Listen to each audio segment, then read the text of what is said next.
kind of credibility does our Prime Minister have to talk about Canadian values? The issue of marriage, the issue of abortion, and the issue of euthanasia are certainly key issues in this federal election. I got a call in the House of Commons telling me that if I didn't change my vote that I would be denied communion. He turned his back on the Catholic community that elected him. If there's two sides to stand on, I will not be standing with that church. But only say the word, and I shall be healed. Oh my God! There it goes, look at that. Is there life after death? Tonight in the Pop Watch, we're about to find out.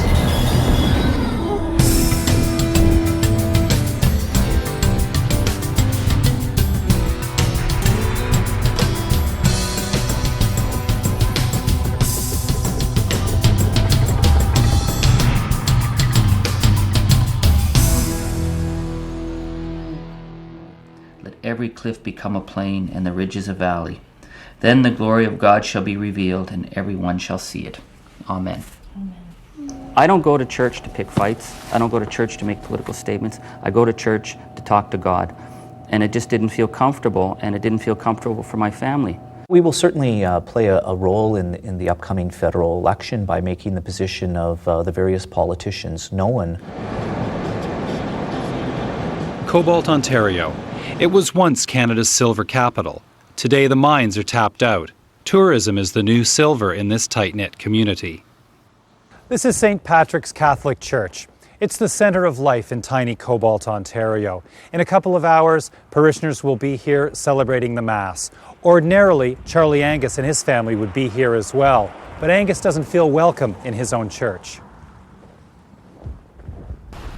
Angus is the NDP Member of Parliament for Timmins, James Bay. I would like to remind the Minister of Defence of his obligation to the people of the James Bay coast. 5 months ago, he defied his parish priest. The rookie MP voted in favour of same-sex marriage. You know what would be good is to get the debate before Christmas, so we could get the issue on WTO. Now Angus is facing re-election in this strongly Catholic riding. Last time he won by a slim margin. The same-sex issue was a very difficult one for me. I don't claim to be the most progressive person on sexual issues in the world. I feel very deeply in the notion of a sacramental nature of marriage, and I wasn't sure where to come down on this issue. As a legislator, I felt that the choice was between supporting unions that have been defined and defended in the courts, or standing up and trying to take away minority granted rights, and I couldn't do that. I did not think that that was the right thing to do. Angus isn't your typical politician. He's a journalist and activist, a devout Catholic and a former rock musician. And I was raised on hanging songs and all night drunk and sing-alongs. I guess I've always had two deep abiding issues for me. One is my faith and one is music, rock and roll. Angus's faith journey led him to the Catholic Workers. The Workers are Christian activists for social justice. Angus ran a Catholic Workers shelter in downtown Toronto. It always seemed to me that either the gospel's true or it's not. Either you can live it or it's a sham. And I guess when we started the Catholic Worker, it was really a sense to see, is God where he claims to be? God claims to be found in the poor. Angus comes from Northern Ontario, but he's spent much of his life in Toronto. In 1990, he returned to the north. He and his family settled in Cobalt. They immersed themselves in St. Patrick's Catholic Parish. I had been active in our parish for a number of years. I ran the choir. I was a Eucharistic minister. In 2003, Father John Lemire joined St. Patrick's Church. He and Angus clashed on a number of issues. Same-sex marriage was one of them. We've never been able to have an in-depth conversation about it. I learned Mr. Angus's position by reading a local newspaper in which he announced his position. wrote him a letter asking him to meet with him as his pastor to discuss it. We were supposed to meet in mid-February, but Mr. Angus never followed through with that visit or opportunity to talk about the issue. I didn't really have a relationship with Father Lemire. I went to Mass, but I had no relationship with him.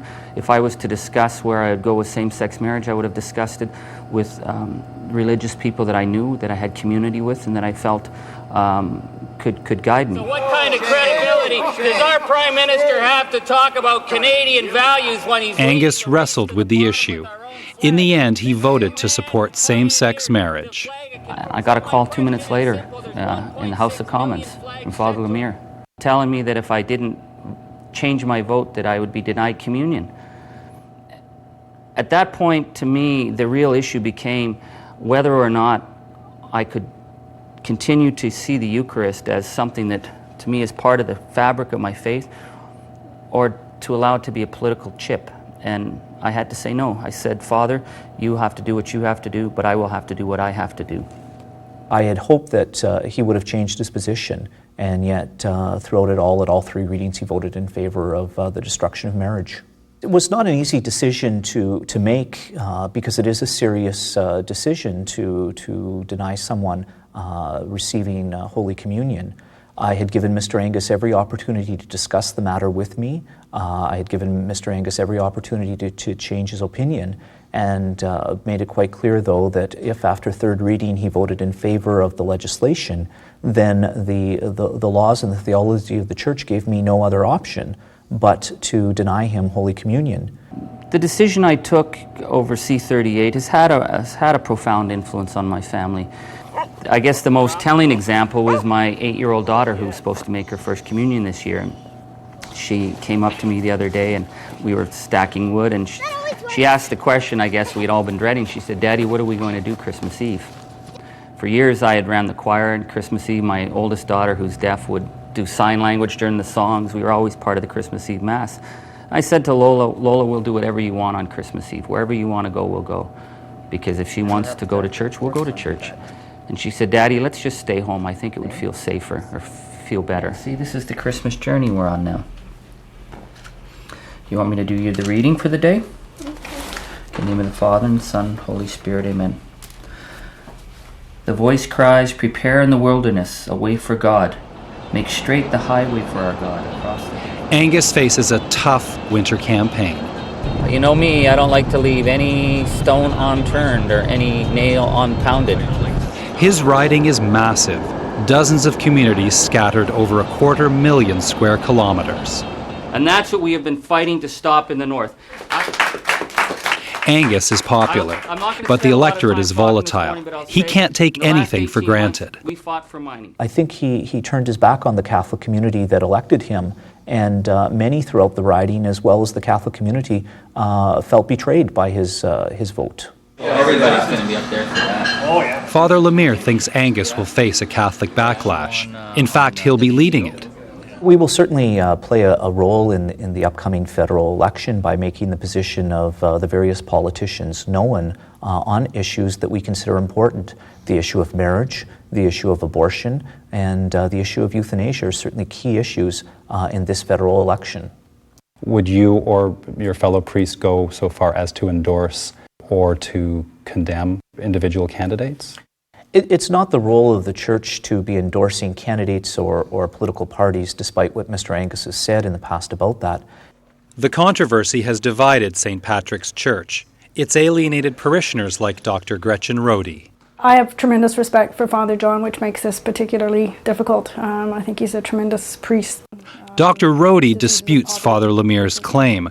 She says he did publicly condemn Charlie Angus. After the legislation passed, as we were, leaving church, and I spoke with him, about his sort of feelings about this, and he said, well, this is, it's the battle, not the war, and that hoping that they would be able to defeat Anthony Rhoda and Charlie Angus in the next election. Dr. Rohde feels strongly that priests should not meddle in politics. Threats or bribes at that level, I think, are inappropriate, and I think it's contempt of Parliament. Is Charlie Angus, is he a good Catholic? Charlie Angus is a good person. But at this moment, by the decisions that he's made, he has put himself outside the communion, the union of the church. Is it fair for Mr. Angus or another politician to be put in this position between their faith and their political allegiance? Well, one of the things that we need to remember is that as witnesses of the gospel, as baptized members of the Christian community, part of our responsibility is to help change and transform the world to become more and more the kingdom of God.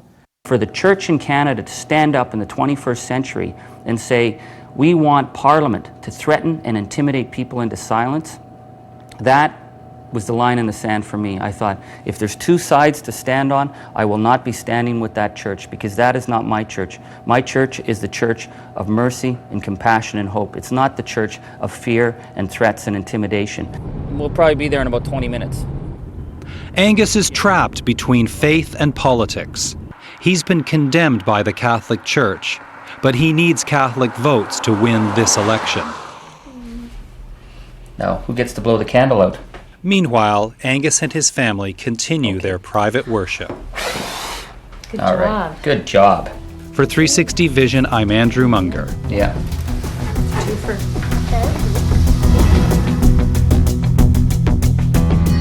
Have you ever seen a ghost? We'll be looking for them right after this break. I see them, I hear them.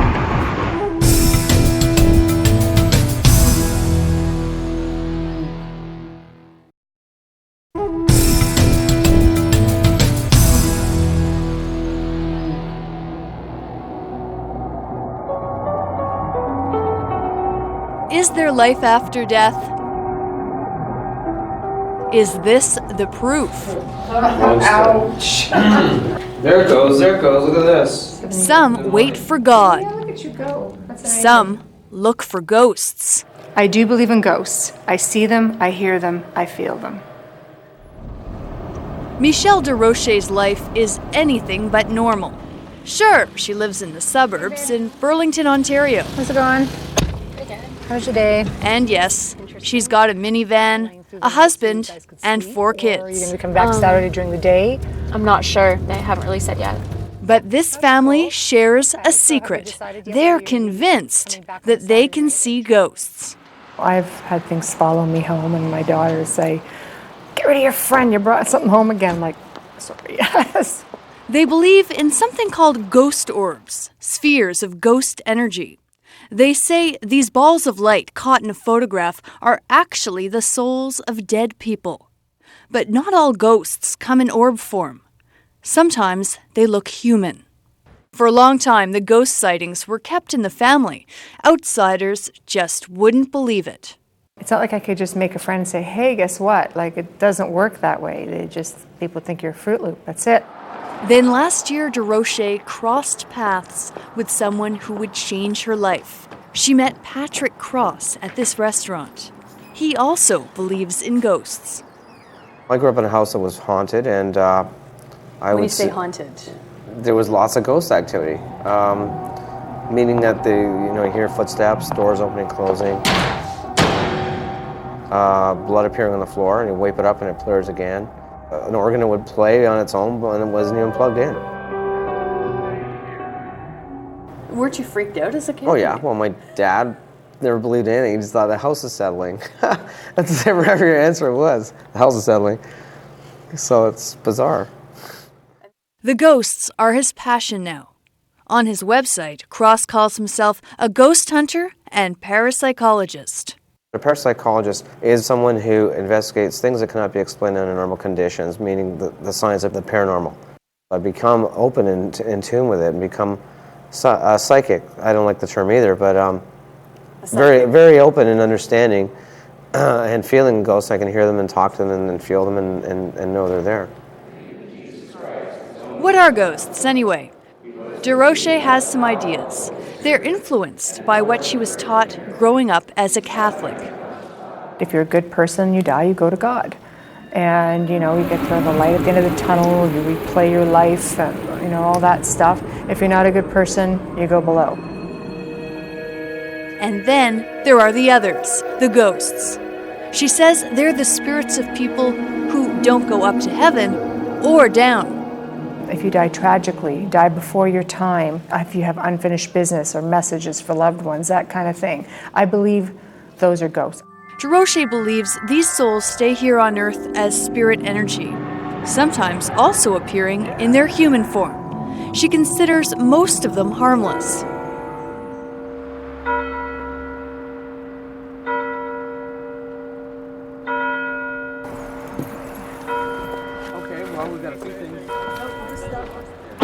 Over the past year, Durocher has gone from believing in ghosts to chasing them.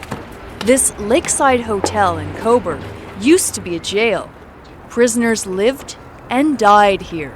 People say it's haunted. I've seen figures. I've had things in front of me that have stopped me. That have stopped you? Yeah. Yes.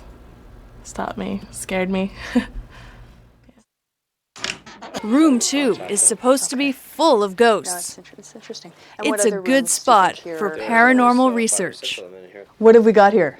Okay, these are some of the standard tools, and maybe more, of what ghost investigators or researchers use. There's a mixed bag of gadgets, everything from cameras to a compass? So anything active will start making this spin. So if there was consistent ghost activity, this would go flying all over the place or different directions. They also keep digital thermometers handy. Apparently, ghosts absorb heat. So a cold spot in a room could mean a ghost.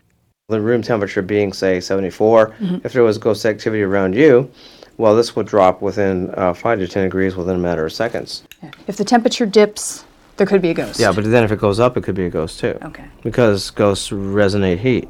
Not all ghosts are cold. With tools in hand, it's time to get to work. The X-Files meets Scooby-Doo. This old cell block should be teeming with ghosts.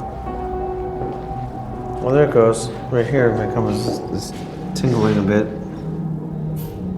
Yeah, that's activity. Some activity. And going down to 75. I'm jumping up now. Yes. I'm like 4 till EMF is reading anywhere, jumping anywhere. Oh, it's going down, so I'm getting some activity. There's 69.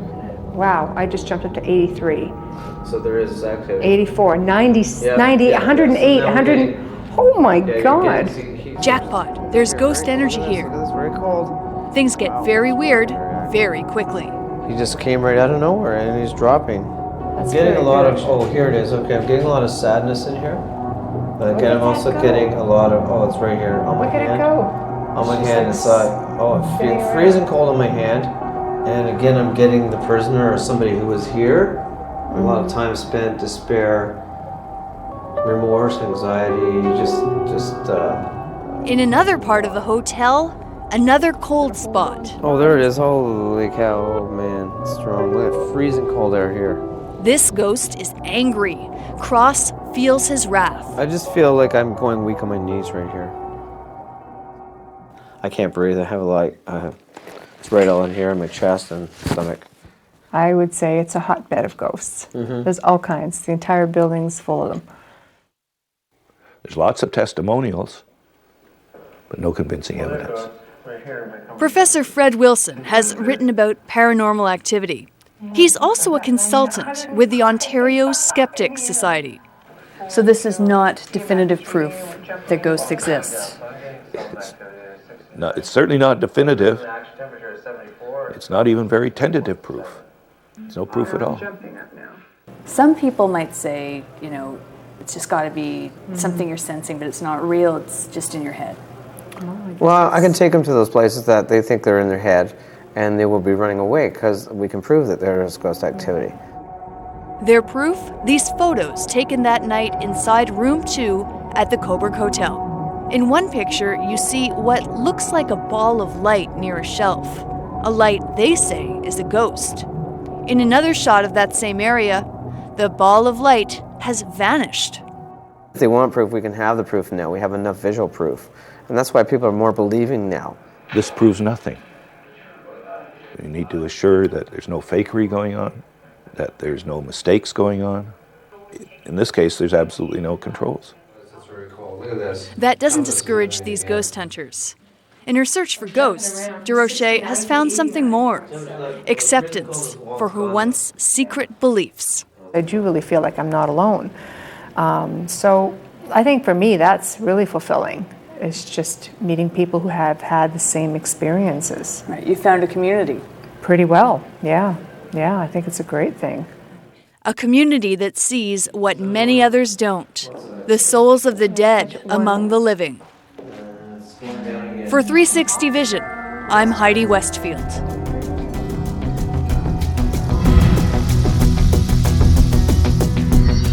I'm Marianne Mead Ward. What do I think of ghosts, angels, and demons? I'll tell you after the break.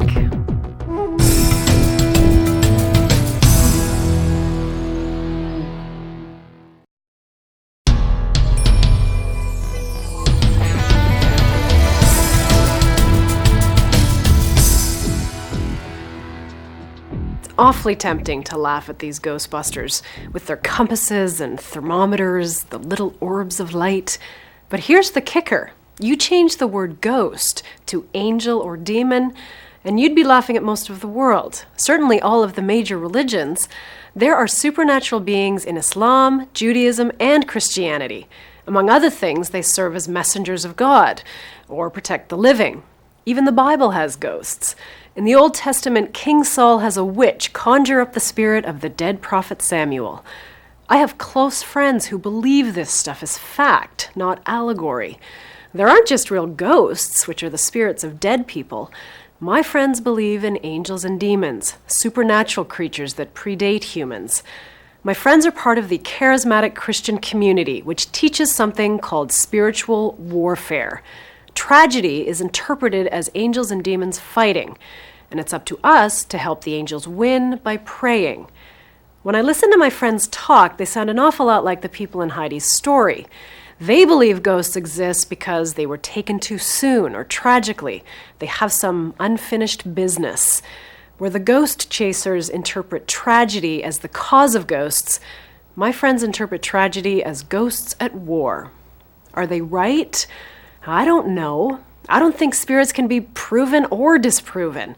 The ghost chasers and spiritual warriors out there simply choose to believe. And I don't. I think the belief in ghosts or angels and demons is just a way of making sense of tragedy and pain. Things that make no sense. When I look around, I just see tragedy, not ghosts. I've got my hands full just trying to care for the real people that I know, much less worry about the spirits that may or, more likely, may not be there. But I love a good ghost story. Got one to tell? I'm all ears. Give me a call at 1-888-321-2567 or send an email to 360vision@visiontv.ca. I'm Marianne Mead Ward. Homeless, rejected by society, taken to Christian homes in Northern Ontario, deprived, robbed, and believed murdered, missing in Muskoka, coming soon on 360 Vision.